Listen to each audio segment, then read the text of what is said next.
Obrigada, Clarissa. Pessoal, boa tarde. Prazer estar aqui com vocês. De Boa todo mundo que está tarde. aqui, eu conheço o professor Robert, e eu acho que só, né, Robert?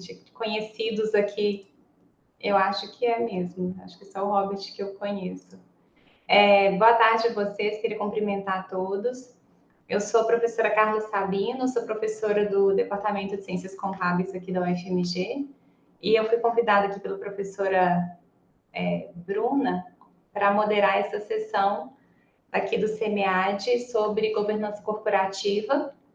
Eu acho, Clarissa, que a gente pode fazer as apresentações, vamos seguir, porque talvez, assim, se extrapolar um pouquinho no tempo de apresentação, a gente acaba consumindo esse tempo do final, já que a gente tem uma margem, né? Eu acho que a gente pode deixar assim, o pessoal apresenta com mais calma e a gente segue para as discussões logo em seguida, né? O que vocês acham? Pode ser assim? A gente vai seguir a ordem do que está lá na planilha, né? De apresentação, ou não, Clarissa? A senhora que escolhe. Eu acho que, para mim, aparece uma ordem diferente. Por exemplo, aqui está aparecendo o primeiro trabalho, 17h39, 312, 18h14 e 365. Já está todos aqui apostos. A senhora escolhe qual que a senhora quer primeiro e eu já projeto. Aqui, para mim, na planilha, trabalho 1 está o 365. Pronto, governança Pode corporativa, ser? Vamos pandemia. seguir aqui a ordem que está. Isso, ótimo. Pronto, já vou projetar. Vocês só sinalizam se para mim se tiver. Isaac de Freitas Tá Brandão, certinho. professor do Uhum. Instituto Federal do Ceará e autor do trabalho Governança Corporativa, Você projetou a Pandemia e apresentação Desempenho em Financeiro vídeo? das Foi o Empresas vídeo, né? Brasileiras. Isso, professora, temos as quatro apresentações em vídeo, mas se a pessoa que estiver aqui quiser Isso. também, tem essa opção, agora fica também aos 8 minutos. Ok, eu tinha visto essa opção que poderia, se a pessoa quisesse, né, apresentar. O Isaac, ele já está aqui com a gente, não tá? Tá, Isaac de Freitas Brandão.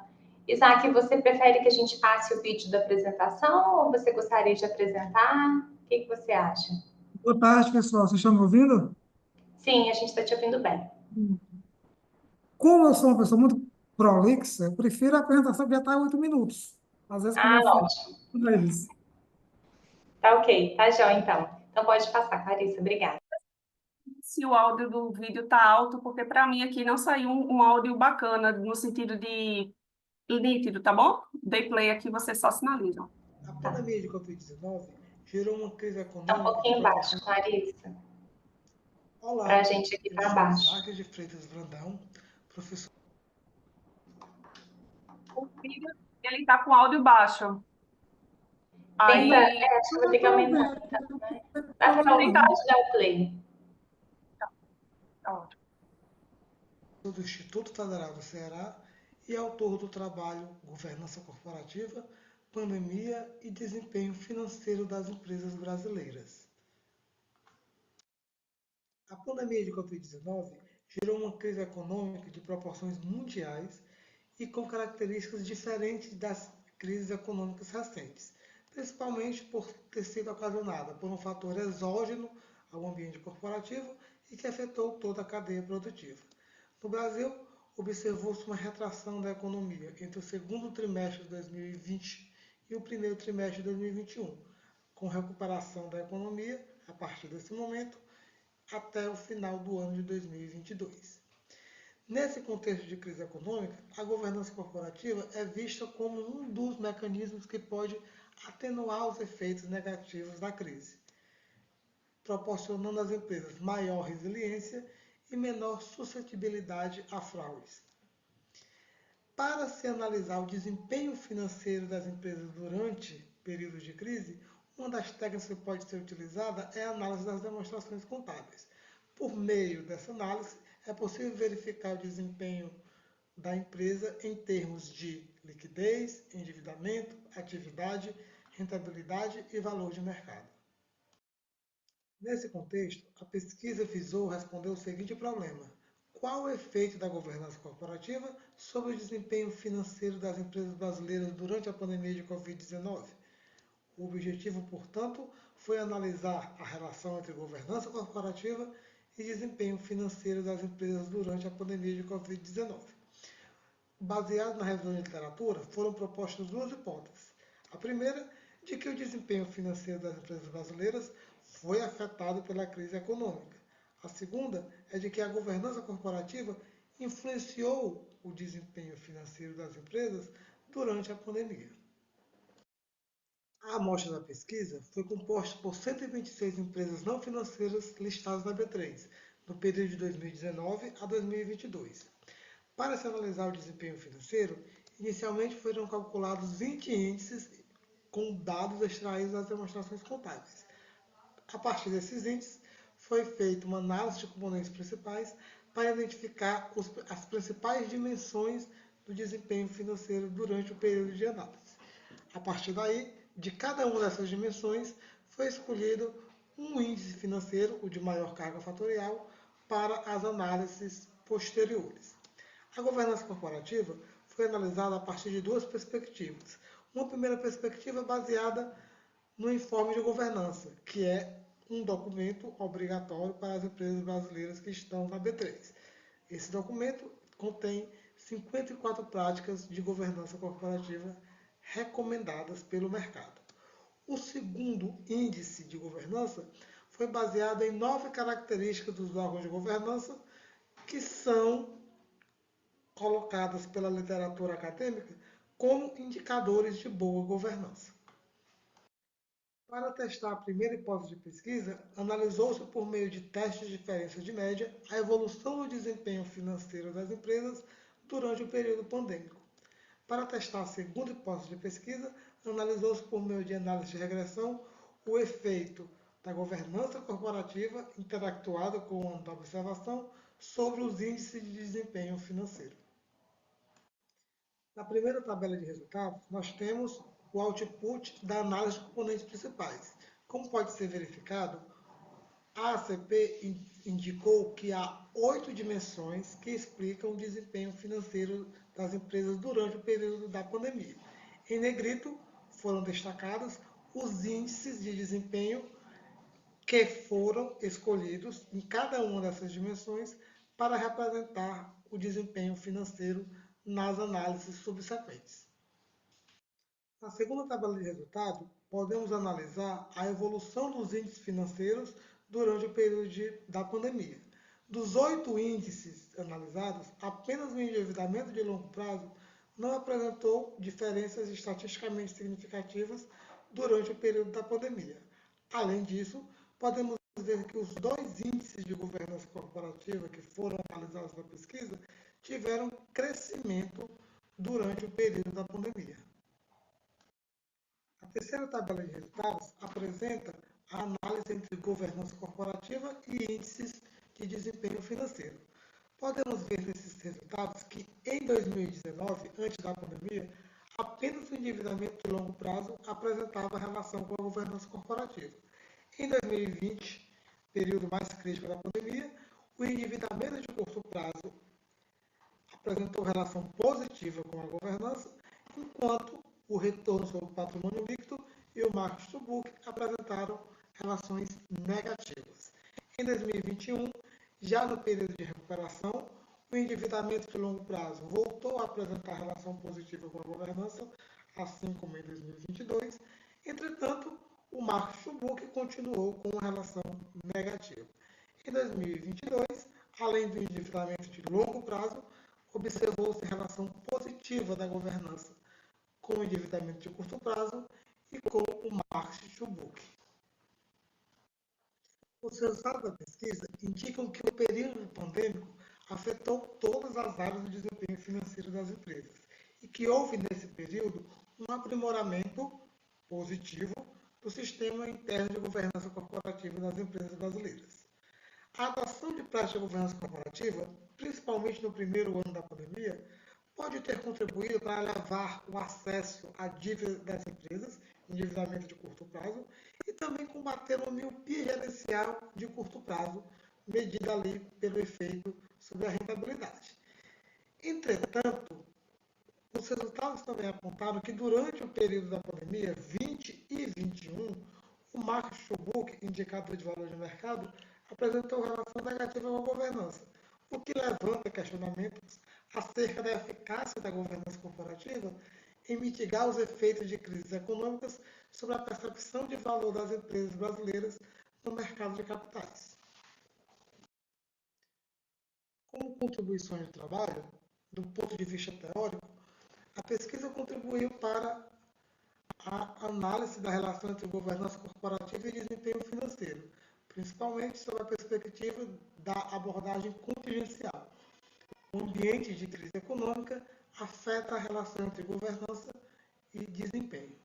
Do ponto de vista metodológico, se destaca a análise multidimensional do desempenho financeiro e a utilização de duas métricas de governança corporativa, uma baseada no mercado e outra baseada nas recomendações da literatura acadêmica. Do ponto de vista prático, se discutiu a eficácia da governança corporativa nas empresas brasileiras, em especial no período de crise econômica. Aqui estão as principais referências do trabalho. Obrigado pela atenção.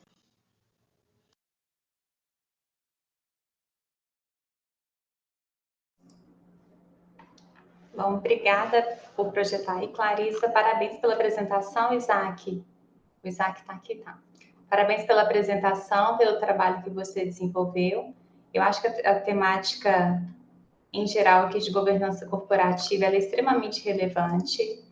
E você ter feito esse recorte aqui no período pandêmico trouxe resultados bem interessantes, né? Até para a gente observar também esses fatores contingenciais. Eu achei muito interessante você ter destacado isso, que foi com um momento bem de adversidade e como isso impacta a governança corporativa. Eu achei que foi uma contribuição, em geral, muito relevante para a área. Gostaria de saber se alguém aqui na sessão teria alguma observação, algum comentário em relação à apresentação do primeiro trabalho.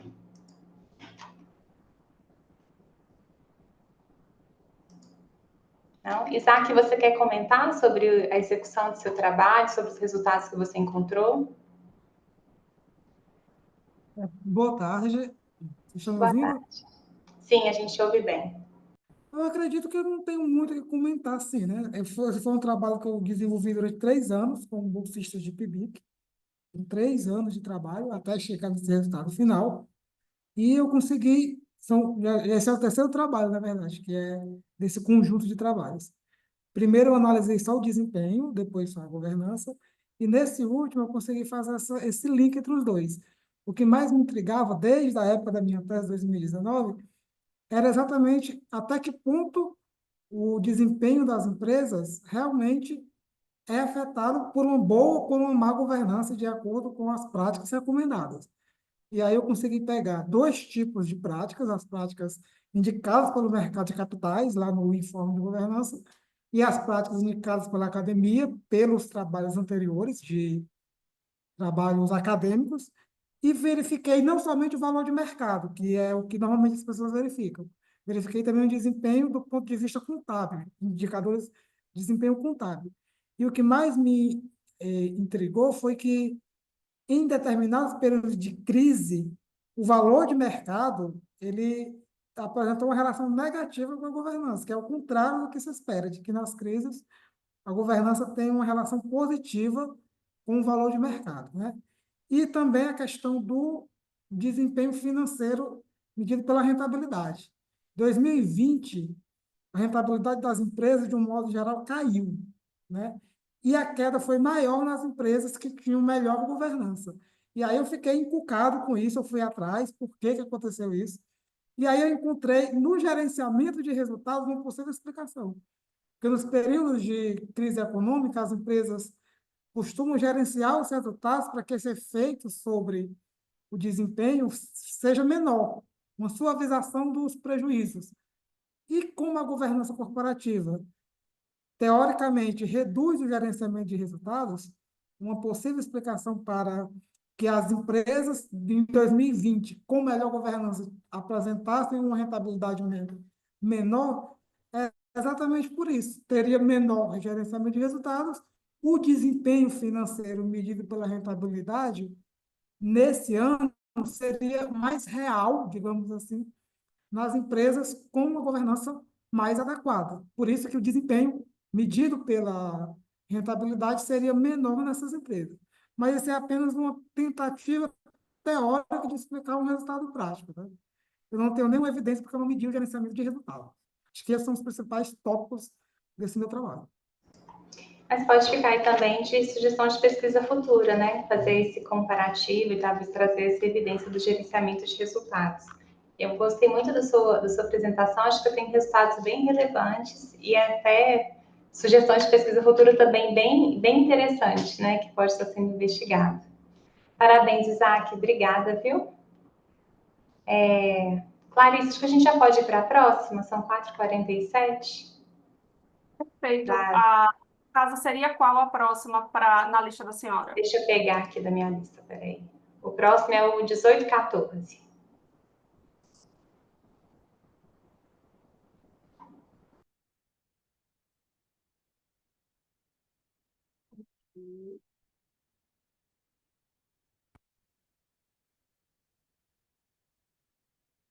Olá a todos, eu sou Felipe Viana. O assunto que nós vamos abordar é transparência da informação contábil e estudo de inspiração bibliométrica.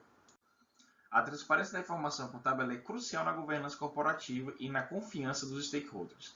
Em um ambiente de negócio globalizado, a clareza das informações financeiras é vital para decisões assertivas de investidores e credores. A transparência da informação contábil é crucial para a confiança e eficácia dos mercados financeiros, pois reduz a simetria da informação entre a gestão interna e os stakeholders externos. Como questão de pesquisa neste trabalho, nós trazemos a seguinte questão: como se caracteriza a produção científica sobre a transparência contábil? Para responder o objetivo geral, nós queremos investigar como se caracteriza a produção científica acerca da transparência contábil.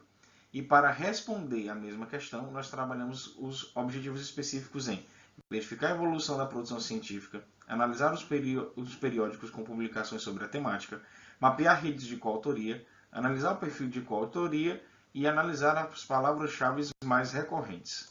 No nosso referencial teórico, nós trabalhamos a transparência como um pilar fundamental da governança corporativa. Entendemos que a governança corporativa ela traz boas práticas e a transparência é uma boa prática da governança corporativa.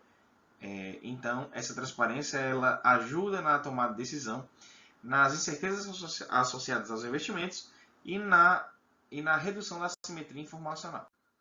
Dentro dos aspectos metodológicos do nosso trabalho, o estudo caracteriza como descritivo os procedimentos de análise documental e bibliométrica.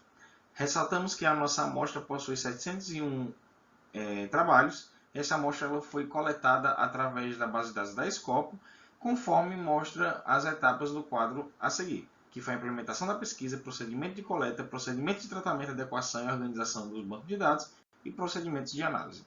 Como base da discussão do nosso trabalho, a partir dos levantamentos realizados, nós temos a evolução da produção científica, que é possível vermos que existe uma crescente sobre essa produção. Essa produção que a partir do ano de 95 contou com um trabalho e no ano de 2023 teve seu pico com 67 trabalhos publicados, representando 9,56% da amostra. Para isso, no ano de 2024, nós tínhamos até o presente momento da pesquisa 49 trabalhos publicados, que representam 6,99% da população da amostra. Visto isso, vemos que possivelmente no ano de 2024 nós possamos bater o levantamento de estudos de transparência contábil da informação a partir do ano de 2024. Também nós realizamos a discussão, na discussão dos resultados, a análise dos periódicos, que nós dividimos em 4 grupos. Grupo A, mais de 10 publicações e representa 10,55% do assunto tratado. B, de 6 a 9 publicações, que representa 12,55%. C, 5 ou menos publicações, que representa 48,64%. E D, indefinidos, que são os que não estão ainda indexados, 28,12%.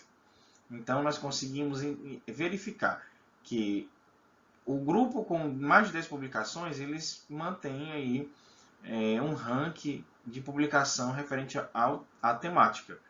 Cabe ressaltar que, embora que exista um percentual menor do que os outros, ele é o que figura como o maior número de artigos. Então, isso define que nós temos poucas revistas voltadas ao assunto, mas essas poucas revistas são as que trabalham o assunto.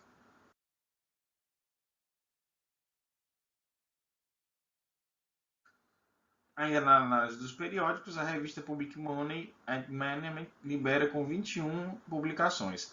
A Account Audit é a segunda colocada com 15 publicações e a Critical Perspective com 14 publicações.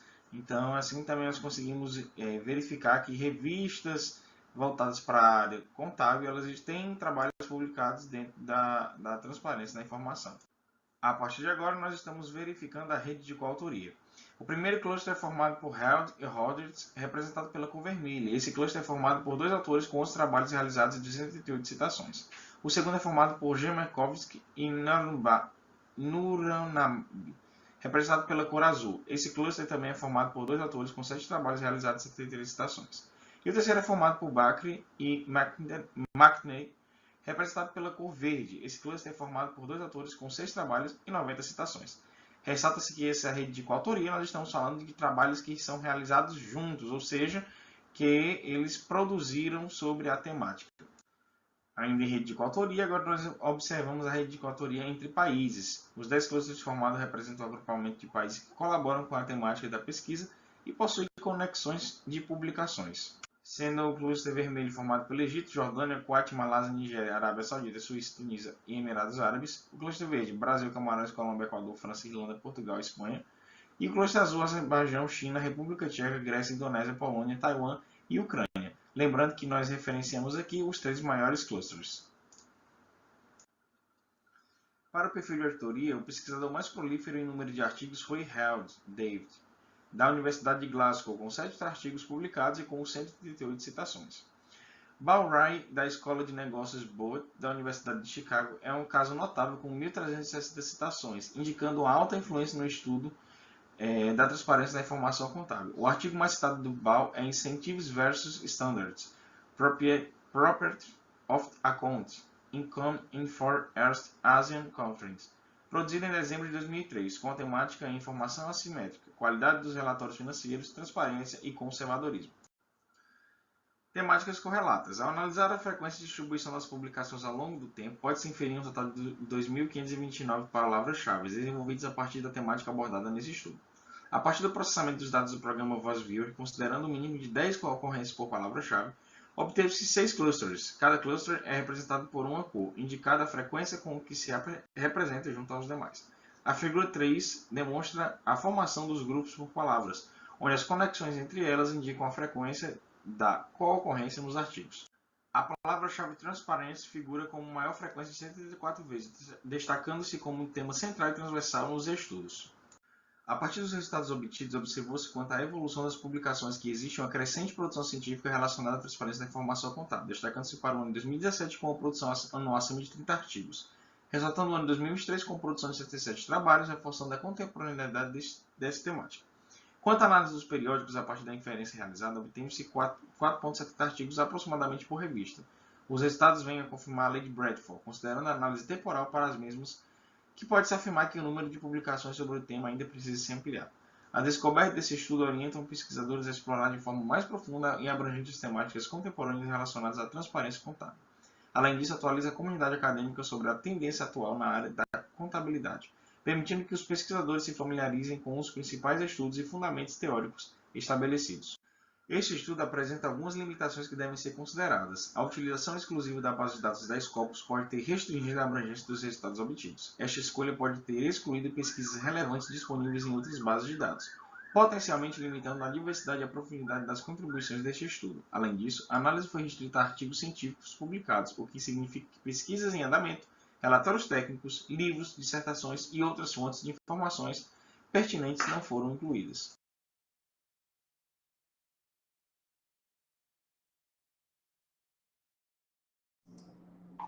Obrigada, Clarissa. Só me lembra o nome do autor, porque para mim aqui não apareceu. Ele só aparece no vídeo, não aparece nem na minha planilha, nem nos arquivos que eu tenho. Eu só não lembro o nome do autor. Exatamente, só aparece isso. Só um No momento. vídeo, é. Você quer? Normalmente aquela perguntinha que a gente faz para criança, né? O que... É porque não aparece aqui para mim na planilha só aparece o link, o artigo não identificado, é só na apresentação que tem o nome. Exatamente. Professor, é Felipe Viana e Augusto Tchau. Eu tenho uma dúvida. Quem está falando é o Antônio. Antônio. Antônio, só um minutinho. O Felipe está aqui. Então, de autoria desse artigo é só o Felipe que está aqui na nossa sessão, né? Eu acho que sim. Exatamente, professora. Felipe, você nos ouve? Sim, escuto vocês. Ah, sim. Ok, Felipe, boa tarde. Obrigada por postar aí, Clarissa. Felipe, parabéns aqui pela apresentação. Antes do Antônio falar a pergunta dele, eu vou só fazer um comentário, Antônio, em relação à apresentação do trabalho. Eu sei que o tempo de apresentação é curtinho, né? Então, você tem que falar bem rápido para abranger todos os aspectos do artigo. Eu achei que muito interessante você ter pego esse volume de trabalho, ainda mais considerando o período de análise, que foram 29 anos, né? De 95 até 2024. Então, em 29 anos, 700 artigos, que foram 701, né? 701 artigos analisados. Confesso que por um período de 30 anos eu imaginei que tivesse mais. Mas fiquei até surpresa, assim, né? Você observou isso no seu trabalho, que as publicações mais recentes de 2017 para cá teve um boom, né, em relação ao crescimento das publicações. O que faz muito sentido também até com o próprio desenvolvimento, não é desenvolvimento, né, mas a demanda até do mercado por informações mais transparentes. Então, a adoção de boas práticas, até a classificação que a Bolsa faz em relação a níveis de adoção de governança corporativa, eu acho que isso, com certeza, foi um fator de influência para o aumento também das pesquisas de forma um pouco mais recente, né? Considerando esse aumento de 2017 para cá. Antônio, se você tem uma dúvida, você pode fazer a sua pergunta, por favor? Não é sobre a apresentação dele, então a senhora pode concluir, depois eu faço a pergunta. Desculpa, eu achei que era sobre o trabalho, sobre a apresentação. Não. Ok. Bom, na verdade, eu não tenho uma dúvida para o Felipe, né? Eu queria parabenizar pelo trabalho e destacar que deve, com certeza, ter sido uma pesquisa muito trabalhosa, né? Dado o volume de artigos que vocês analisaram. A pesquisa, ela foi feita quando, Felipe? Em quanto tempo? Foi este ano que você executou Foi ela este toda? ano, ela demorou 3 meses. Então até que não foi tanto tempo, assim, né? Para Não, foi analisar porque eu esse trabalho. utilizei metodologias, né? Utilizei o Eu VozViewer, vi. estava utilizando Uhum. algumas inteligências. Isso facilita o nosso processo. Mas Entendi. realmente, como a senhora falou, assim, eu não sei como é que eu posso me reportar aqui quanto ao tempo, é porque é bem curto. Eu tentei ser um pouco mais rápido para poder fazer com que coubesse nos 8 minutos, né? Excluí, voltei o vídeo. Mas a pesquisa, ela, né, essa crescente da demanda sobre o assunto de transparência contábil, ela está bem vinculada aos aspectos do novo mercado, ao aspecto da governança corporativa, disclosure, né? Então, eu peguei a base de 95 até atualmente. Então, a partir do ano aí de 2016, a gente tem esse boom, né, em relação à transparência contábil, porque entende-se que a informação contábil ela é a que você tem mais fidedigna para tomar decisão, embora que os analistas de mercado, infelizmente, não utilizem somente a informação contábil, ou até mesmo as pessoas que querem investir na bolsa. Mas o trabalho, ele, né, é um pontapé inicial para outras pesquisas voltadas à transparência da informação contábil, né, que aí eu quero pegar insights para que eu já possa fazer uma correlação dessa informação contábil com a tomada de decisão, as teorias, agentes, stakeholders, enfim. Não, os artigos de revisão bibliométrica, eles dão uma base muito significativa para quem desenvolve outras pesquisas com o tema que foi trabalhado ali, né? Então, com certeza, para o desenvolvimento de pesquisas sobre governança corporativa, ajuda muito, até para você buscar fontes, quais são os periódicos que mais publicam. Então, eles são, para pesquisadores, um manual, né? A gente usa como manual, artigo de revisão bibliográfica. Ele funciona muito Sim. bem. Então, vocês Daí, estão de parabéns por obrigado. essa pesquisa, por essa temática. Obrigada, Felipe. Antônio, pode fazer a sua pergunta? Tá. Professora, minha dúvida é sobre o certificado de apresentação, porque a instrução que tem na página do SEMEAD é que os apresentadores, o certificado de apresentação vai ser para quem apresentar no dia da sessão virtual o artigo. Que quando eu estou junto com a Fabíola e quando a gente fez a inscrição, quem gravou o vídeo para divulgar lá no site foi a Fabíola. Então, eu queria saber se o certificado de apresentação é o do dia aqui da apresentação que a gente está fazendo na sessão virtual. No caso, se os dois apresentarem. Antônio, eu não vou saber te responder isso. Aí você vai ter que checar com o pessoal da organização do evento. Você sabe, Clarissa? Eu não tive nenhuma orientação sobre isso. Foi passado para a gente, mas eu posso perguntar novamente. É que na hora que você faz a inscrição lá do evento, você não indica quem é que vai ser o responsável pela apresentação? Nesse caso, essa pessoa que foi indicada é a que você está alinhada hoje para fazer, ou vocês não tinham decidido ainda? Porque é necessário ter tomado essa decisão lá atrás, né? Não tinha essa opção para indicar no momento da inscrição. Aí aqui no site está falando assim, que o certificado de apresentação será conferido aos autores, aqueles autores que se inscreveram, estiveram presentes na sessão virtual e realizaram a apresentação do trabalho. Bom, eu vou fazer aqui um questionamento para o pessoal aqui. Essa foi a informação que foi passada para a gente, mas eu vou questionar novamente e a gente dá sequência aqui à sessão para não atrasar. E aí eu te falo, tá bom? Fica no aguardo. Ele aparece para todos os que estão presentes na sessão, que estiveram presentes na sessão, como apresentador ou como só presente. Então, ele vai aparecer.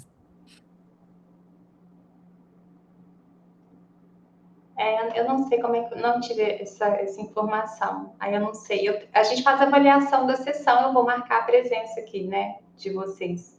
Então, talvez por essa presença, eu acho que talvez já tenha certificado, né, Clarice? Mas é bom confirmar isso com o pessoal da organização. Gente, alguém tem alguma questão para o Felipe? Algum comentário em relação ao artigo de revisão bibliométrica que foi apresentado? Alguém aqui presente gostaria de fazer algum comentário? Eu tinha uma pergunta. Pode fazer, Robert, por favor. Ô, Felipe, pela apresentação rápida, e eu não tenho acesso ao PDF, e quais são os termos que você usou para procurar os artigos? Eu fiquei curioso. Disclosure, Pelo resultado, né? Porque tem alguns países que aparecem lá que normalmente não apareceriam, não sei se eu isso. esqueci. Eu utilizo a terminologia inglesa, né, da palavra disclosure, que o disclosure está vinculado à questão da governança corporativa e o disclosure ele estuda a informação contábil. Então, foi um aspecto. E o outro foi Transparency of Accountability, se não me engano, professor. Que eu coloquei a terminologia em inglês, né? Porque como a base de dados da Scopus ela é uma base internacional, a terminologia em inglês é que seria mais adequada. Existe uma limitação porque eu só utilizei essa base, mas eu acredito que esse panorama dos estudos e a relevância da temática, ela deve seguir a mesma tendência, entendeu? Porque você tem aspectos como a internacionalização do IFRS, temos também a própria 11638 que incorporou assim, se eu estiver falando do aspecto Brasil, né? Os padrões internacionais, mas aí você tem esse boom a partir de 2008 até a presente data, né? Da governança, informação contábil, transparência. Mas no artigo tem todos as palavras, porque quando você coloca na Scopus, né? Eu tenho que limitar. Então, eu limitei na área justamente de gestão, negócios, as áreas correlatas com finanças, né? Para informação contábil. Perfeito. Não era só para. Imagino que você está pensando em publicar isso, não? Isso chama atenção logo do editor-geral, de qualquer editor, vai chamar a atenção quando ele passar o olho nos resultados e encontrar países que usualmente não estão lá, e ele já vai estar pegando no seu pé, por exemplo, como que isso aparece aqui? Eu não sei. É, Você passou rápido, por exemplo, apareceu Equador. Quando você fala numa base como Scopus que Equador se destaca, aí você vai pensando, alguma coisa pode ter aqui, né? Então, só verifica isso se realmente esses estudos, por exemplo, desses países que não são usuais, se realmente tinham a ver com o tema ou saíram por outra coisa. É só isso. sim, sim. Muito obrigado pela contribuição. Obrigada, Robert, pelo comentário. Clarissa, acho que a gente pode ir para o próximo, então. Deixa eu falar aqui, deixa eu ver qual que é o próximo da minha lista. É o 312.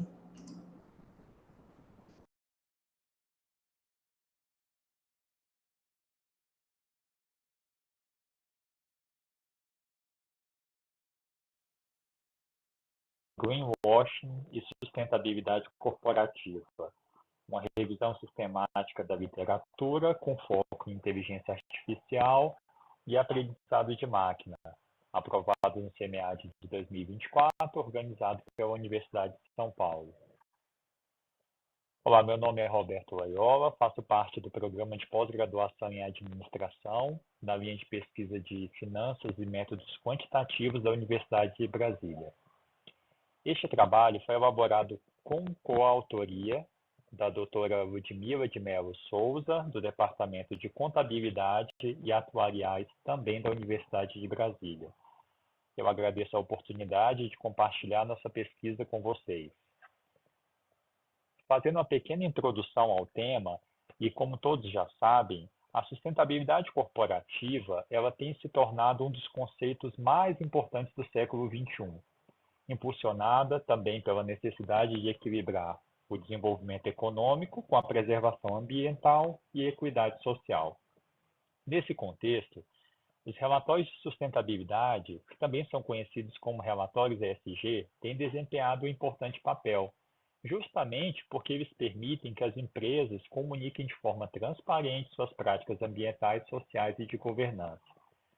Porém, da mesma forma que esses relatórios ESG ganharam muita importância, as práticas de greenwashing também apareceram mais ou menos na mesma proporção, que é basicamente um termo que foi cunhado em 1980 e refere-se à divulgação de informações enganosas ou exageradas sobre o desempenho ambiental das empresas. Nesse sentido, qual é o problema e o objetivo do estudo desse artigo? Esse artigo a gente buscou explorar como que a inteligência artificial e o aprendizado de máquina podem ser utilizados para detectar os sinais de greenwashing nos relatórios de sustentabilidade corporativa.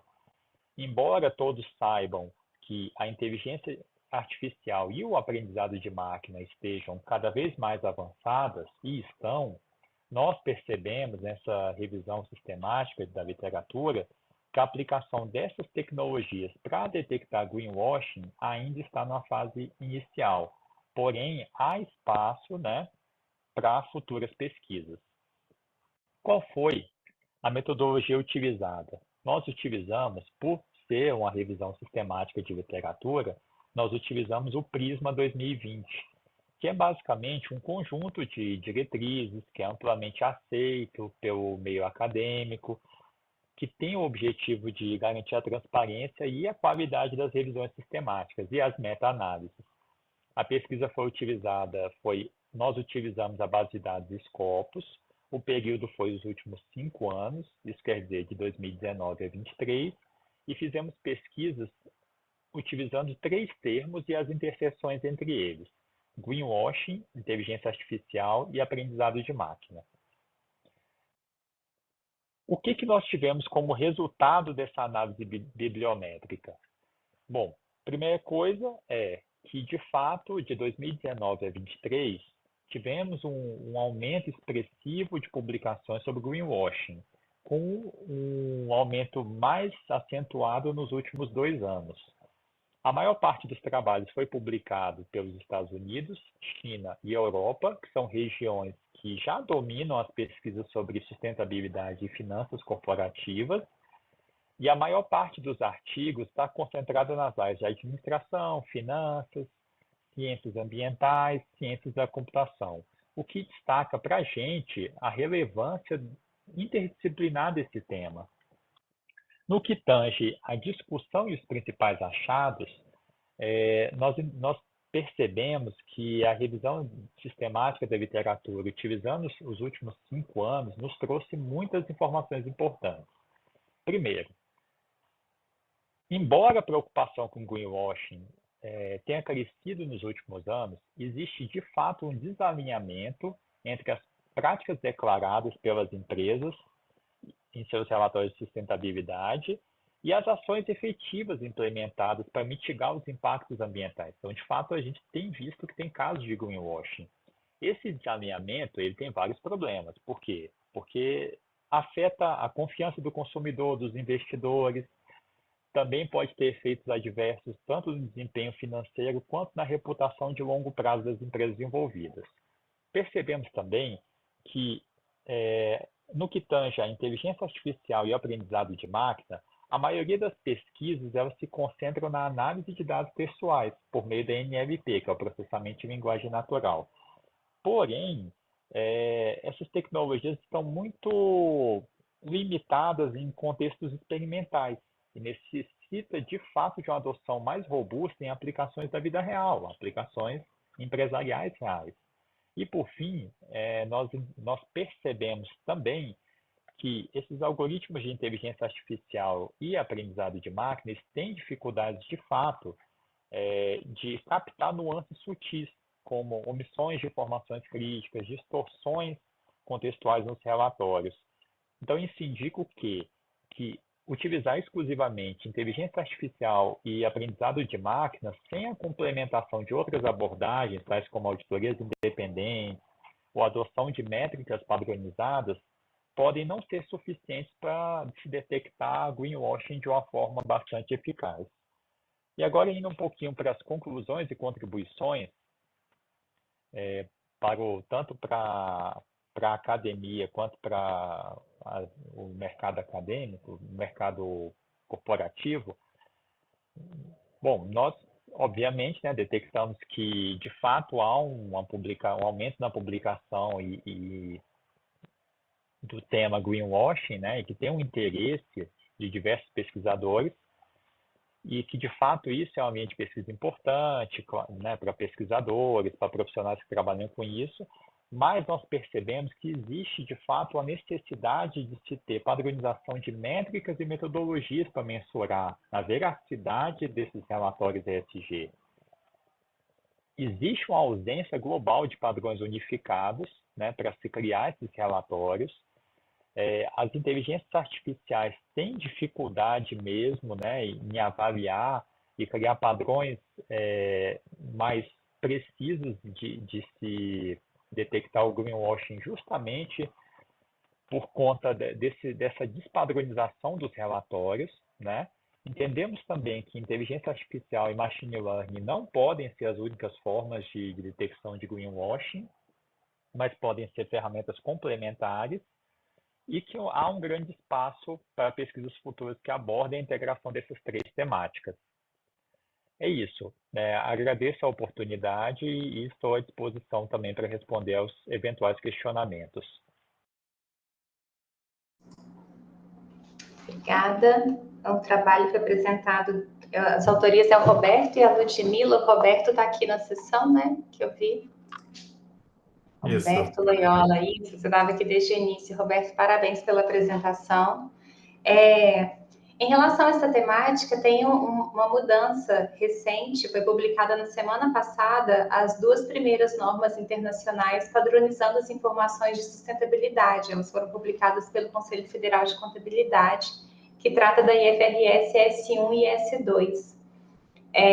Agora sim, iremos ter um padrão global de informações sustentáveis. Só para lembrar, não sei quem mais aqui é da área contábil, mas o IFRS é um padrão internacional de contabilidade, um modelo europeu adotado praticamente no mundo inteiro, Os principais países, com exceção dos Estados Unidos, todos os outros adotam o IFRS, e eles já estavam em discussão há um tempo sobre essas normativas em relação à padronização de informações ligadas à sustentabilidade, e o Brasil foi um dos primeiros países a adotar a norma. Então, oficialmente, um dos 5 primeiros, a adotar essas normas, e elas foram traduzidas aqui para o Brasil sobre IFRS S1 e S2.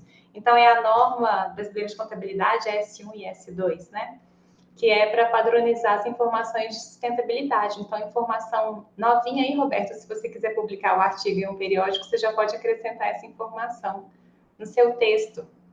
Até como sugestão também de pesquisa futura, para quem se interessa aqui, pela temática de governança, um dos padrões também da norma é trazer tanto sustentabilidade quanto aspectos de transparência, de governança.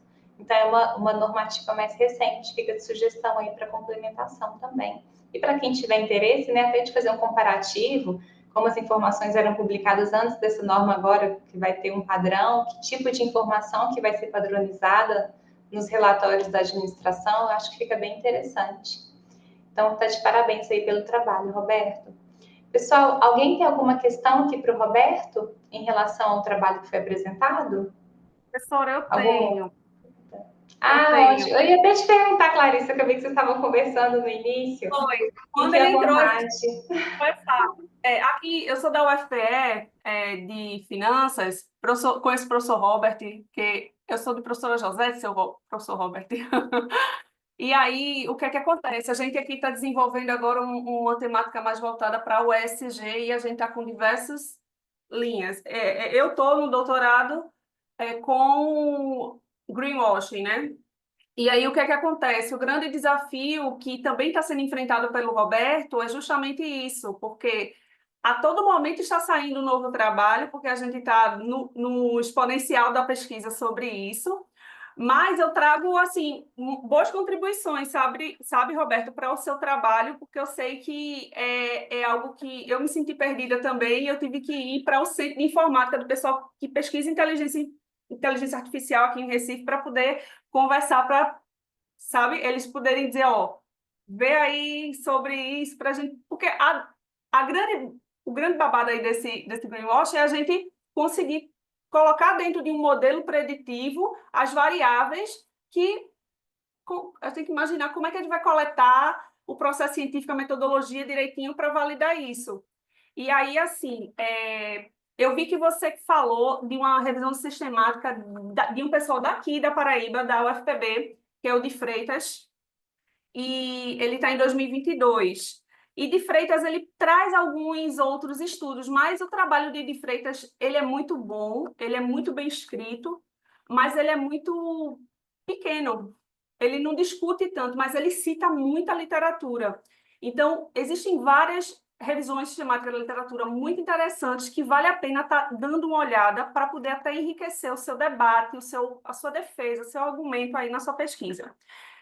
Tem NEMES 2022, que você vai encontrar também, que ele vai dizer an Integrated Framework to Access Greenwashing. Ele dá um panorama geral para você começar a entender como está o panorama do greenwashing, para você conseguir começar a imaginar quais tipos de variáveis podem estar naquele seu modelo. Aí, quando a gente vai para 22 também, tem Manuel Moraes e Araújo. Não, isso aqui é outra coisa. Não é esse, não. É outra coisa que eu estava lendo. É porque eu tiro cópia de tudo, louca da cópia. Sim, aí quando a gente vai em 21, a gente tem 19, que diga. Tem Gatti et al., 2019. Gray Zone in, Greenwash Out.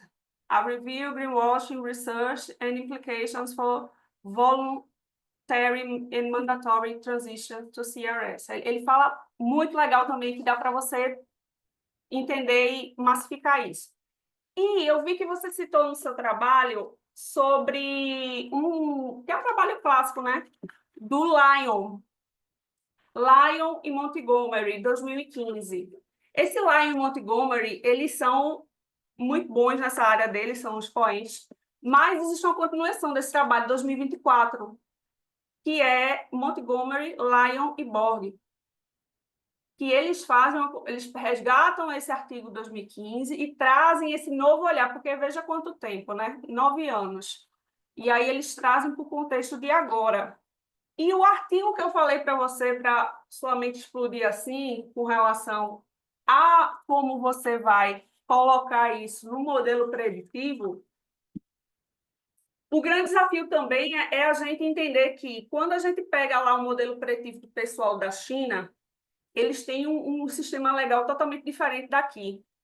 Até o Google dele é outro Google, é outro nome. Porque eles fazem coletas via API da Google, de acesso, de coisas, eles também incrementam isso ao modelo. E aí é uma revista Q1, tá?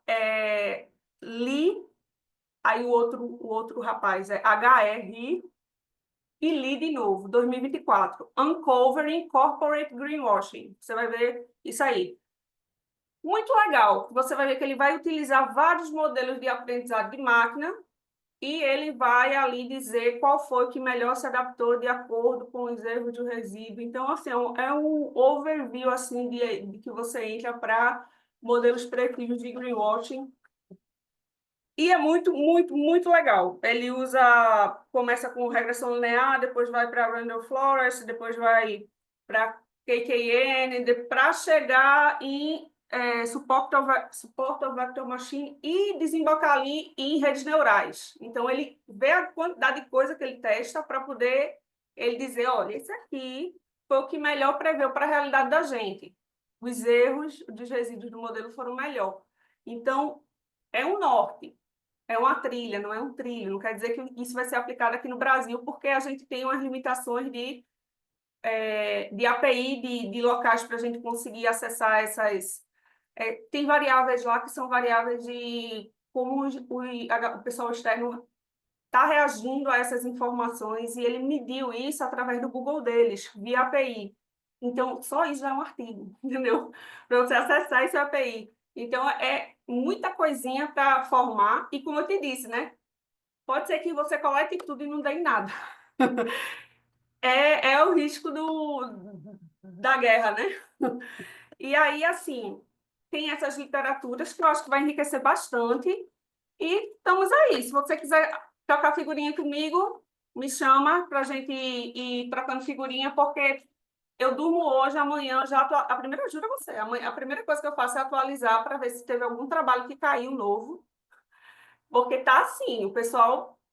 E quando você entra nesse trabalho de 2024, você vai ver que ele vai buscar referência do pessoal que previu o barril de óleo, de petróleo.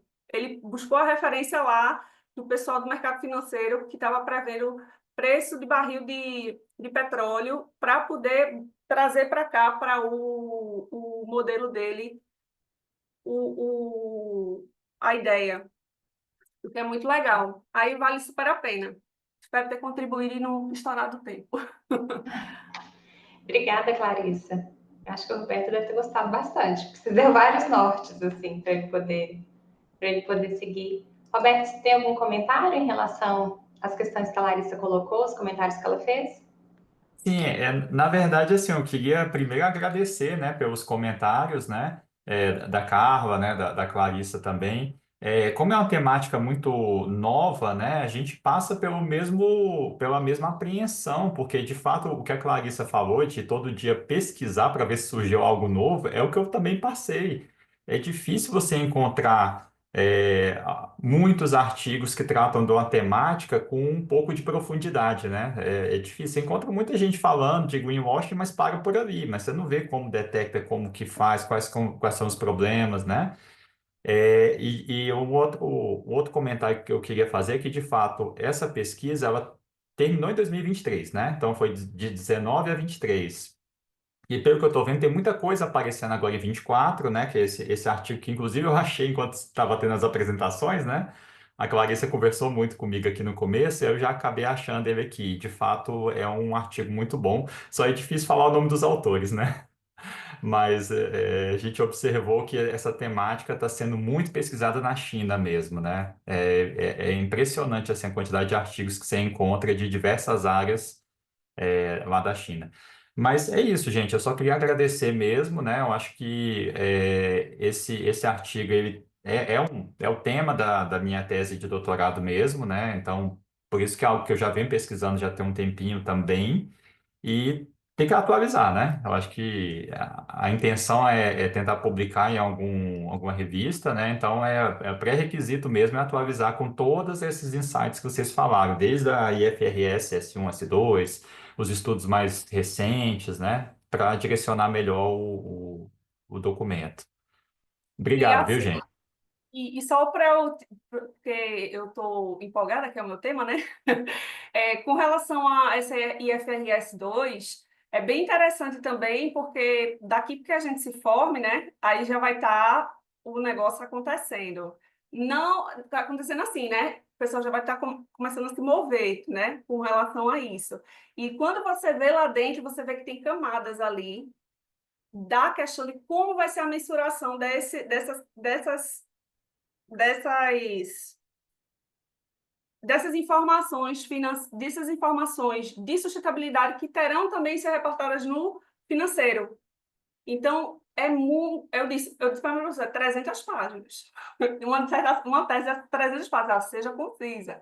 Vamos de foco, porque é um tema muito grande que está agora no Brasil. Então, como a gente não, né, a gente tem muito pano para manga para fazer, para ler, para maturar e para escrever.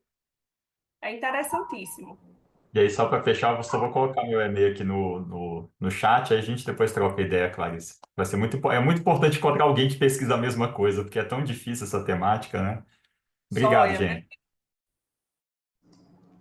Obrigada, pessoal. Clarice, eu não sei quando que você vai defender o seu doutorado, mas geralmente as normas, quando elas são trazidas para o Brasil para serem implementadas, ela tem um prazo para poder ser adotada pelas empresas. Eu ainda não sei te falar, porque como foi publicado recentemente agora, semana passada, até quando que as empresas vão ter para adotar. E geralmente, assim, o prazo quase sempre ele é revisto. Então, vai chegando próximo, aí posterga mais um pouquinho. O último pronunciamento contábil que a gente teve foi o CPC 50, foi divulgado em agosto de 22, para ser implementado em janeiro do ano passado. Ele é para seguradora. Então, as seguradoras que tinham que adotar já pediram para postergar. Aí a CVM já falou, não precisa publicar a demonstração de 2023 agora, deixa para depois, porque mesmo quando entra em vigor, ainda tem um tempo ali para as empresas se adaptarem, parametrização de sistemas, Exatamente. enfim. E também o grande desafio de como ele vai fazer essa mensuração de crédito de carbono lá dentro. E como é o contador que vai ali botar o nome dele, aí o negócio muda o tom, porque antes, quem fazia esse relatório de sustentabilidade não necessariamente estava envolvido o pessoal da contabilidade. Então, é muito mais responsabilidade e nos Mais primeiros uma anos, responsabilidade. e nos primeiros anos vai vir esse relatório doido, porque até o pessoal ajustar o time de como mensurar certinho, bota uns 3 anos aí. Eu vou passar aqui um link que teve um painel na USP em Ribeirão Preto, eu acho que não faz nem 15 dias que eu vi. Eu estava procurando aqui para mostrar, que é o Fórum Encontro 2024. Falaram justamente sobre isso. Dê uma olhadinha que ele fala sobre isso, sobre IFRS 2.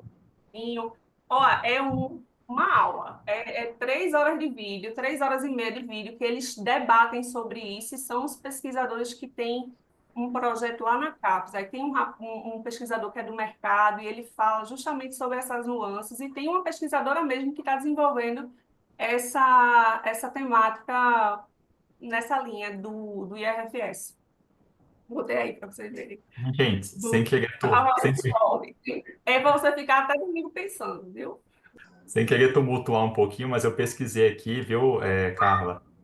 A adoção facultativa do IFRS S1 e S2 começa em 25, facultativa, e a partir de janeiro de 26, obrigatória para a companhia aberta. Até início, meio do ano, já deve postergar um pouquinho, talvez. Dependendo do volume de informação, o IFRS 17, que é o CPC 50, ele foi postergado 4 vezes. Demorou 4 anos para ser adotado de forma obrigatória. Era para ele ter entrado em vigor em 2020, ele foi adotado em 2023. Então, costumam ter. Vamos ver, vamos acompanhar. Talvez se mantenha esse prazo, mas eu acho meio difícil, Roberto. Obrigada aí pela informação. Clarice, acho que a gente pode ir para o último, né? Para o último artigo que vai ser apresentado. A Agora, Clarice, os a Clarice tinha alunos desse ficado último de, artigo. a Clarice tinha ficado de dar um retorno sobre o certificado, só para... Tá. Então, é isso que eu ia falar. Esse último aqui, pelo que eu entendi, vocês dois querem apresentar? Me explica Não, direito. porque de Eu queria. de acordo com o que está no site, o certificado é para os autores apresentadores. Então, ele fala lá que tem que participar da sessão e apresentar o trabalho. Como a gente é aluno e precisa dos certificados, o meu medo é só de passar só o vídeo e o certificado e só para a Fabiola. Não, veja, aí eu perguntei aqui para o pessoal disse assim, o certificado é devido aos autores do artigo que estejam presentes na sessão. Essa foi a informação. A apresentação deve ser feita por um dos integrantes. Eu estou olhando para cá porque estou lendo, estou coisando. a apresentação deve ser feita por um dos integrantes, que normalmente é o autor principal do artigo. Mas, mesmo assim, um dos integrantes do artigo deve ter gravado o vídeo e apresentado indiferente de ser o principal ou não. Entendeu? E o certificado vai para os que estavam presentes Pelo aqui. que eu entendo, é quem está aqui na sessão, entendeu? Pois Aí, é, esse é assim, o problema, é eu porque a deixei Fica informação. tranquila, Antônio, você vai receber o certificado. É porque assim, a informação está divergente com o que está na página, né? Então, se a gente muda bom, aqui e lá está outra coisa, pode ser que depois não venha. E a gente fez a inscrição não, para receber e não vai receber, entendeu? suave. Eu deixei meu telefone com a Fabíola. E aí ela vai se comunicando comigo e eu vou organizando isso, porque ficou também de vou ver com a coordenação, mas eles me deram essa informação, mas estão cientes do caso. E aí, né, é isso.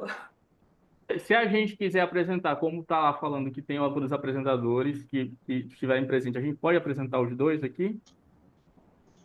Não pode, não ultrapassando 8 minutos. Aí fica a Tudo critério de bem, mas você, slide então direitinho. Fabíola, você está de acordo em apresentar? Tô, aí se puder Então apresentar os vamos. dois, já que você quer, a gente apresenta. Não pode passar os slides. Só um minuto. Aí eu vou fazer assim, pessoal. Eu vou cronometrar. Aí quando for faltar 2 minutos, 6 minutos, eu levanto minha mão para aparecer um coisinha para vocês verem que, como vocês vão, né? Tá. Eu Como só você, né? preciso. Vocês estão me ouvindo? Sim, Sim, a gente show, Fabio. Eu só Clarissa, preciso saber se vocês estão vendo, vão ver em tela cheia, no modo de apresentação. Deixa eu passar aqui, viu? Segundo tá, slide? tá sim, certo. foi Beleza, tela então. cheia. Clarissa, Tranquilo. só um minutinho antes de vocês começarem, eu estava checando aqui para a avaliação da sessão, eu não informo presença. Você que informa? Professora, a questão da presença ficou da seguinte forma: quem estiver aqui vai estar presente. A gente não Ah, faz ok. presente porque já fica gravado, né? É automático. E você Ok. faz a inscrição na hora de entrar na sala. Então tá, Aí então já fica. É porque no formulário de avaliação da sessão eu achei que a gente informaria, mas não tem essa informação, então é porque já pega quem entrou na sessão. Ok. outra hora sim, professora, era assim mesmo, eu até fiquei com essa dúvida também. Não, tá ótimo. Tá já, então, obrigada. O pessoal pode começar. Vou dar play aqui. Boa tarde, né, para todos. O nosso trabalho ficou intitulado como Evidenciação de Risco em Formulários de Referência no período da pandemia, um estudo com empresas de capital aberto no agronegócio no Brasil. Tem como autores a Fabíola, eu e o professor Antônio Sérgio Penedo, todos do curso de doutorado em administração da Universidade Federal de Uberlândia. Na introdução, a gente traz um contexto um pouco sobre a pesquisa. O estudo ele se concentra na divulgação dos fatores de risco das empresas do agronegócio no período da pandemia.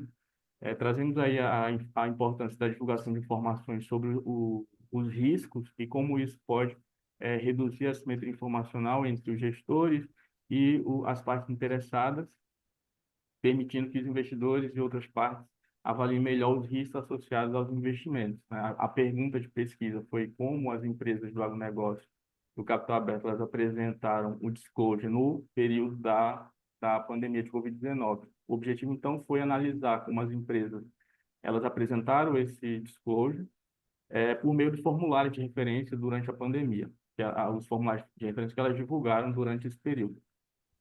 Pode passar, Fábio. No referencial teórico, a gente traz alguns pontos, como a gestão de riscos corporativos, falamos um pouco sobre a importância das informações sobre riscos e como essas informações são divulgadas e como elas foram divulgadas no período da pandemia. Também a influência do endividamento, discutindo aí se esse nível de endividamento dessas empresas, eles podem influenciar a quantidade ou a qualidade das informações que são divulgadas, e fizemos um levantamento dos estudos anteriores para poder verificar as hipóteses que a gente tinha aí nessa pesquisa. Foram 4 hipóteses.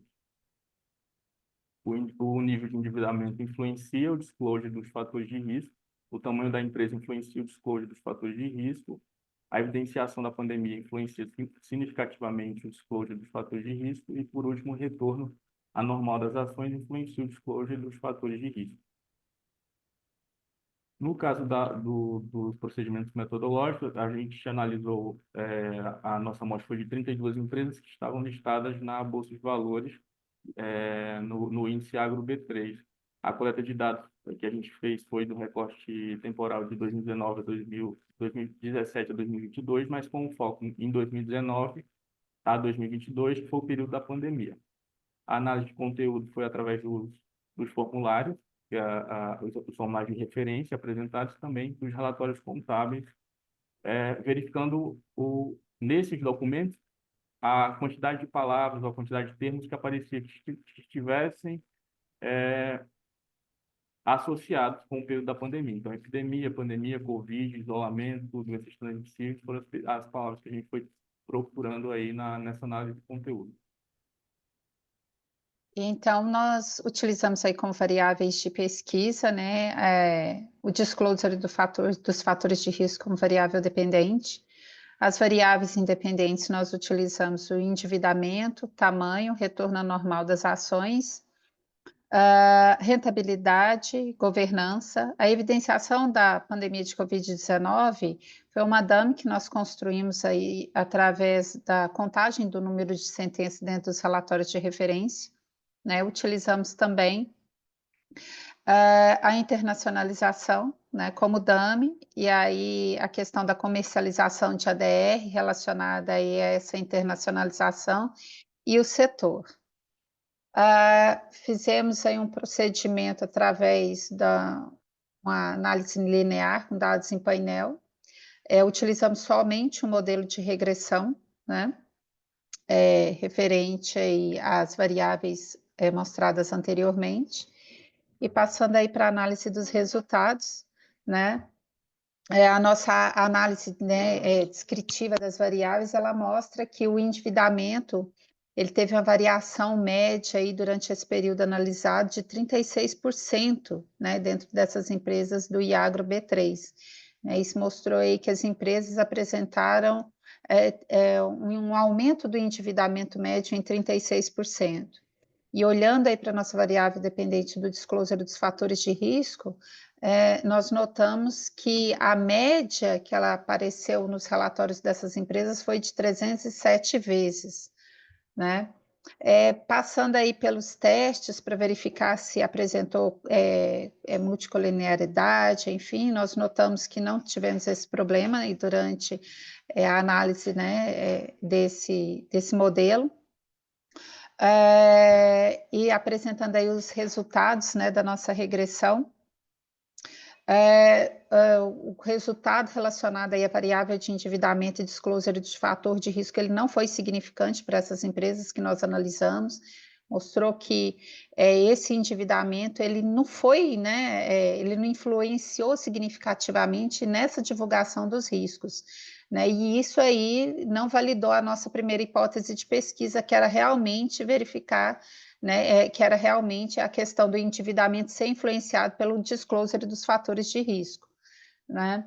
Com relação à variável tamanho, né, da empresa e o disclosure do fator de risco, ela apresentou uma significância, isso daí validou a nossa segunda hipótese de pesquisa, também foi consistente com os estudos que nós apresentamos, eu trouxe o deles aqui, que foi o de Manzunder, Hossein e do Exaudid, né, com relação aí a relação entre a variável COVID e o disclosure de fator de risco, ela também apresentou uma significância estatística, validando a nossa terceira hipótese de pesquisa, indicando sim que durante esse período de pandemia que nós analisamos, houve uma maior referência ao risco por essas empresas, né, ali nos seus relatórios, também corroborando com alguns estudos que nós citamos, que foi o de Ferreira, Mel e Silva, o Logran, McDonald e o Lopata. Em relação aí ao retorno normal das ações e o disclosure dos fatores de risco, não houve significância, então também não corroborou aí com a nossa quarta hipótese de pesquisa e com o estudo, né, que é do Lucene Siqueira, que nós também apresentamos. Então, nós observamos aí dentro desse estudo que a relação da pandemia de Covid-19, ela influenciou sim a divulgação por essas empresas, né? Houve uma relação maior dessa divulgação do risco, né? Ou seja, as empresas, por mais que tivesse uma normativa que na época foi divulgada pela CVM de como trazer esse risco, mesmo de uma maneira, a divulgação desse risco de uma maneira simplória, desculpa a palavra simplória não, mas houve assim uma menção não muito profunda, elas aumentaram, né, as empresas que já tinham esse hábito da divulgação, elas aumentaram então a menção referente a esse período. E aí nós colocamos que isso é importante sim, né, estabelecer uma importância para uma comunicação mais robusta e transparente, principalmente a períodos de crise, e nós deixamos aí um espaço aberto para investigações futuras, né, referente aos diferentes subsetores do agronegócio, ou setor e outros contextos, né, para poder e analisar, talvez, aí mais fatores que possam influenciar essa divulgação. Bom, é isso. Muito obrigada. Obrigada, Fabíola. Obrigada, Antônia, pela apresentação. Ficou dentro do tempo, né, Clarissa? 8 minutos e 18. Ficou dentro do tempo. Quando Obrigada. eu vi uma mãozinha levantando, eu desesperei. Mas a gente está com um tempinho ainda, faltam 18 minutos para acabar a nossa sessão, então a gente vai terminar com folga. Pessoal, parabéns pelo trabalho de vocês. Eu vi aqui os resultados da regressão, tantas variáveis, só o tamanho e a Covid foram significativas no final das contas, né? A minha dúvida gira em torno da mensuração do disclosure de informações de risco. Como que vocês fizeram para mensurar? Eu acho que não ficou tão claro, assim, pelo menos eu não consegui identificar de que forma exatamente vocês conseguiram mensurar essa variável dependente.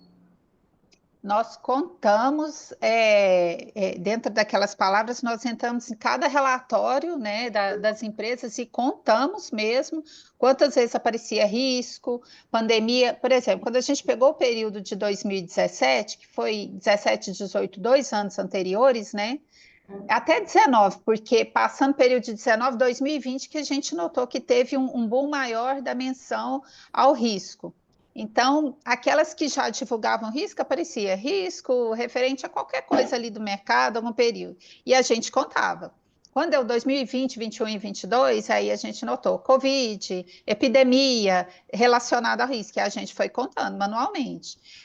Talvez a questão de só tamanho e essa menção à Covid ter dado significante, a gente acha que foi a questão da quantidade, a amostra ter sido pequena em relação ao número de empresas, porque no total eram mais empresas do setor do agronegócio, isso, 67 por aí. Tinham subsetores, mas aí tinham as ativas e não ativas. Então, o que nós pensamos? Vamos ver quais empresas elas estão ativas, e nós encontramos esse índice que trazia essas empresas por uma série de fatores ali, a classificação, e decidimos pegar esse em específico, né? Para poder testar e verificar. E aí agora já surgiram outras ideias para talvez a gente ampliar esse estudo e deixar ele mais robusto. Sim, porque foi um estudo bem trabalhoso, né? Vocês pegaram um período de tempo e uma quantidade de amostras para pesquisar manualmente os termos, eu achei bem trabalhoso. Para a questão, pelo fato de ser uma empresa do setor de agronegócio, a mensuração dos riscos, ela, principalmente antes da pandemia, eu acredito que ela não tenha sido tão evidente assim. Não, porque não era tão empresas do evidente. setor do agronegócio, eles não têm tanto o hábito e nem de fazer controle de risco. Controle de risco a gente vê mais em outros segmentos, né? Acho que especificamente do agronegócio realmente não iria aparecer tanto antes da pandemia, né? Que era um período um pouco mais tranquilo. Então, realmente, pensando por esse lado, o fato da pandemia teve um peso muito grande, né? Porque mudou o padrão de divulgação de informações que esse setor especificamente ele já tinha, né? Sim. Então, acho que confirmou bem por isso. Uma pena que as outras acabaram não tendo tanta significância, né? Mas forte a Covid, então, foi o fator que pesou mais em relação à divulgação de informação de risco. Só me lembra aqui, Fabíola, o período de análise se encerrou em 2022? Sim, encerrou em 2022, porque nós fizemos esse trabalho ano passado, primeiro É um pouco semestre de 2023, isso, né? então eles Talvez se a encerraram gente fizer uma atualização da base, já pegando agora, a gente tenha, digamos, o efeito pós-pandemia e verificar como que foi essa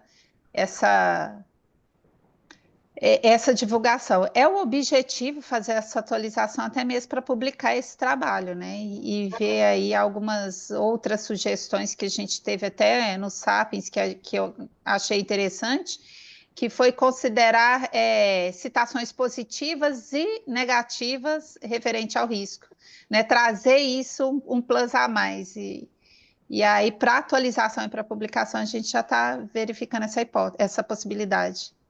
E vocês teriam que atualizar um ano só, né? Porque se vocês pegaram até É, 2022, pegaria só 23, porque 24 vai sair só só em março 23. do ano que vem, então seria só mais Isso. um ano. Talvez vale a pena dar esse gás aí para conseguir essa publicação, né? Então, Aham. de parabéns. Clarice, você levantou a mão? Você quer fazer algum comentário? Queria, por gentileza, eu Ah, gostei fica à muito vontade. mas eu tenho algumas considerações, porque, como vocês falaram agora que vocês fizeram, tem um ano mais ou menos, né? Mas então, voltaram, reviveram esse artigo para melhorias. Foi isso, Fabiola? Então, nós tivemos o Sapiens terça-feira, né? Tá me ouvindo? Estou E ouvindo. aí teve a sugestão do professor Poliano, até mesmo para questões de publicação, foi fazer essa atualização e trazer essa questão da positividade e da negatividade do risco, como que isso é citado nos relatórios, né? Então, já que a gente vai Entendi. fazer essa atualização de 2023, voltar ali nos relatórios, a gente já faz esse trabalho. Entendi. Pronto. Tem alguns pontos que eu notei que tem potencial, sabe? Você vê que é um trabalho muito bacana. E, por exemplo, nessa parte aqui do referencial teórico, quando vocês já enunciam a primeira hipótese, vocês só falaram dois parágrafos para poder embasar a questão da hipótese. Então, eu acho que faltou um pouco mais de fundamentação, sabe, para poder dizer o que é que está. E eu acho que pode ser até isso que o professor tenha falado, né, de incluir mais trabalhos que mostrem os dois lados e vocês, né, Sim. apresentar. Eu também percebi que vocês repetem algumas informações durante o texto.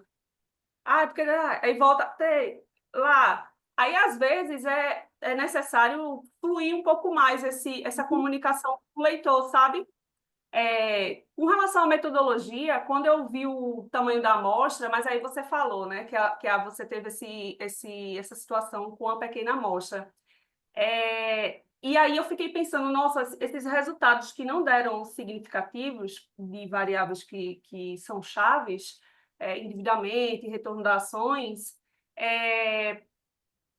embora isso também seja um resultado, né, válido, eu acho que faltou uma discussão ali do porquê. Olha, isso aqui deu, né, um desfecho aí para esse resultado. E eu senti também um foco muito grande nas correlações, né? Mas eu senti falta da exploração das questões das casualidades também, correlações e casualidades, como essas são subjacentes, né, a essa temática quando a gente está lá na metodologia.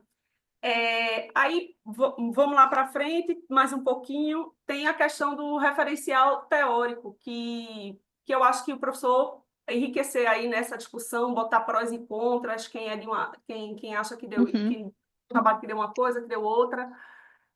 E quando tu falaste que pegaste os documentos lá, dos relatórios, tenta analisar se é possível, se é viável, se vocês conseguem, de repente, fazer uma análise de conteúdo com inteligência artificial disso, porque fica mais robusto, mais atual, você consegue fazer essas leituras dos relatórios mediante inteligência artificial, para aí você gerar mais insights, porque ele vai achar ali mais padrões, né? de comportamento, Agora eu mas consigo fazer isso, depois de um ano de maturidade com trabalho em inteligência artificial. Tanto que, isso. quando você fala nisso, eu penso que eu já estou usando a inteligência em alguns outros estudos, trazendo esse relatório, eu acho que a gente vai conseguir fazer exatamente isso que você falou. Tu conseguirias, quem sabe, até pegar esses 60 e poucas empresas, e aí tu não Aham, ficava. Pode ser que dê até outro resultado aí dessa relação aí, que vai ter mais aham. N na. Então, É são possibilidades porque, que a gente vai, né, ali vendo, e o resultado que vai dando negativo também é o caminho que enriquece o trabalho, é o meu ponto de vista, né? E você vai é enriquecer seu porque, trabalho. Isso aqui a- deu errado para mim, fui por aqui, deu errado, mas eu fui por aqui, deu isso, certo. aham. Eu não sei nem se cabe se dá tempo para discussão, mas eu fico pensando assim. Eu gosto, nos meus trabalhos, trazer tanto empresa ativa como não ativa, porque em algum momento do período analisado ela estava ativa e ela podia ter tido essa divulgação. Mas tem professores que às vezes falam assim, nossa, mas isso pode gerar um outlier, a falta de informação, pode gerar isso. Mas eu acho que isso só se fosse assim, uma distorção muito grande, sabe? Mas é justamente isso que você falou, talvez trazer dentro dessas 67, até mesmo aquelas que não estavam ativas no período, acho que a gente pode ter um dado melhor. Não sei se você Ou, concorda. por exemplo, acho que estavam, pode ser que ela não esteja viva mais hoje, viva não, funcionando mais hoje, mas É, estava lá tudo que estava ativa no período e tinha dados disponíveis, exato. sabe? Então, fica mais redondo. Eu Aham, estudei na minha dissertação de mestrado suavização de resultados em cooperativas de crédito. E eu trabalhei uhum, a governança com a suavização de resultados. Então, aham, quando realmente tu falaste, eu tive menos, mas a maioria das minhas cooperativas é muito irmã do agronegócio, né? Então, elas Muito. tiveram uma suavização maior, mesmo sendo de outro setor financeiro. aham, Mas eu acho que tu vai conseguir ter mais granularidade nesses teus dados se tá, tu aplicar outra situação para melhorar teu modelo. ok. Notado. Obrigada. Isaac, você levantou a mão? Você tem algum comentário? Isaac, você está ouvindo a Oi, gente? pronto. Vocês estão me ouvindo? Eu vou ser Estamos te rápido. ouvindo. É, Fique à vontade, Rafael, como é o nome da apresentadora? Desculpa, eu perdi aqui. Lula. Fabiola, né? Fabio, O Fabiola, só tenho uma pequena dúvida. Como é que tu mensurou o risco? Quais são as palavras-chave que você procurou? nós utilizamos, deixa eu até pegar aqui, epidemia, pandemia, Covid, isolamento, doenças transmissíveis, e na questão do risco, nós colocamos, tem até aqui, gente, risco e crise. Quando Essa palavra aparecia, crise, eu acho perigosa porque ela está diretamente associada à pandemia, certo? Eu não sei até que ponto pode ter dado um viés na hora da análise, de fazer essa coleta do número de sentenças, certo? uhum, Eu não sei. E epidemia talvez não esteja muito relacionada à Covid, seria mais pandemia. Então, assim, você tentar explicar melhor para o leitor como foi coletado, para tirar essas pequenas dúvidas, certo? Porque eu uhum, realmente eu fiquei muito preocupado com isso, porque se eu coloco a palavra crise, já está associada à pandemia. Se eu coloco risco, até que também já está associada à pandemia. Então, essa correlação positiva eu já esperava, né? Até mesmo sem ver o trabalho. Por que você talvez não procura, e aí talvez a inteligência artificial vai ajudar, fazer uma coleta mais automática, sem o julgamento, sem essa contagem de palavras desse jeito. E também, em vez de colocar como variável de pandemia o número de sentenças que apareceu pandemia ou epidemia, o ano, né? Eu acredito que 2020, a palavra risco deve ter crescido muito em relação aos anos anteriores. Eu acho que isso é um fator que está muito mais relacionado à pandemia do que a outros fatores. Então, talvez o ano de observação ele possa ser analisado também como um indicador da pandemia, parecido com o que eu fiz no meu trabalho. Olha, se a partir de 2020 eu encontrei muito mais a palavra risco nos relatórios, tem um motivo. O que aconteceu em 2020 que não tinha antes? E aí, se você pega 2023, pós-pandemia, esse, a, o, o número de sentenças com a palavra risco diminuiu do pós-pandemia. Então, talvez o ano da observação ele capta muito melhor o efeito pandemia do que a contagem de palavras relacionadas à pandemia. Uma vez que as palavras relacionadas à pandemia estão relacionadas a risco. A pandemia já é um risco em si. Acho que você está me entendendo, não sei.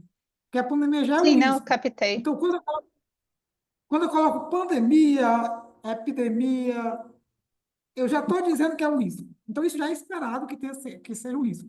Acho que eu vou entender. Então, se você analisar o ano, pode ajudar a esclarecer melhor isso. Uhum. Obrigada, gente. Desculpa o barulho aqui no fundo. Obrigada, Isaac, pelo comentário, Obrigada, pelas Isaac. participações. Professor Robert, você levantou a mão? Isso. Era Pode, só para pode. perguntar por que usaram o retorno anormal como explicativa. Por que que nós não usamos... Desculpa, cortou, Por, professor? por que usaram o retorno anormal como variável explicativa e não o outro retorno contábil, né? Professor, eu acho que a gente usou baseado no estudo, num desses estudos que nós citamos. E aí o autor tinha usado também um ano da mesma forma. Nós não chegamos a pensar dessa maneira que até o senhor nos perguntou. Então, só me lembra como que ele foi calculado. Só um minuto. O...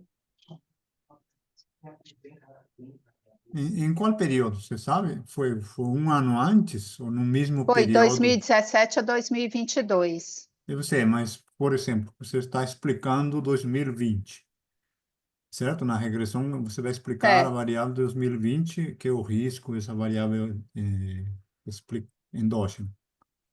Mas a variável explicativa também foi de 2020, o retorno anormal de Foi 2020? 2020, também foi 2020. Nós fizemos assim. Nós coletamos o dado, todo o dado dentro do Economática, né, relacionado a esse ano também, Tá. ao mesmo ano que nós pegamos o risco, mensuramos o risco.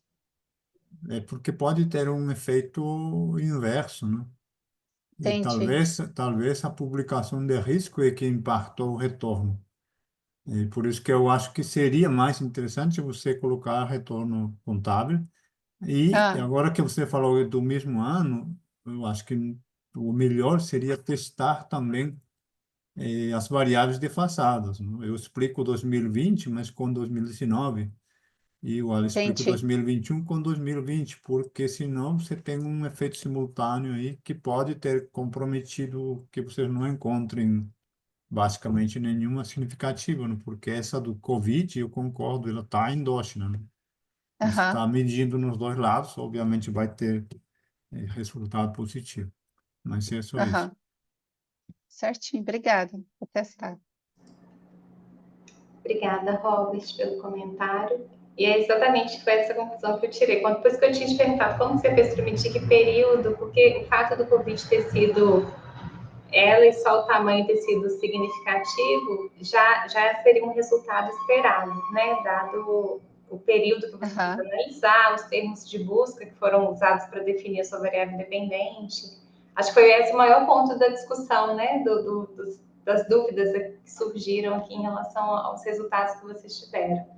Então, fica aí sugestão, né? Se vocês quiserem submeter algum periódico para fazer esses outros testes, né? E quem sabe atualizar os dados, fazer essa nova classificação.